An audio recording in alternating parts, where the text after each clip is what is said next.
আসসালামু আলাইকুম রহমতুল্লাহি ওয়াবারাকাতুহু।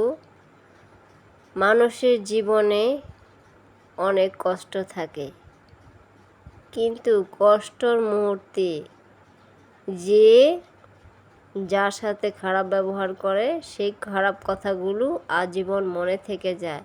আর কষ্টের দিন থাকে না, কষ্টের দিন চলে যায়।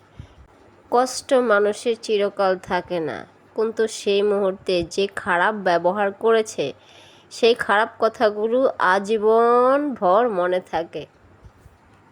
সে কথাগুলো ভালো থাকুক বা খারাপ থাকুক, খারাপ মুহূর্ত যে যেই কথাই বলুক সেই কথাই মনে থাকে।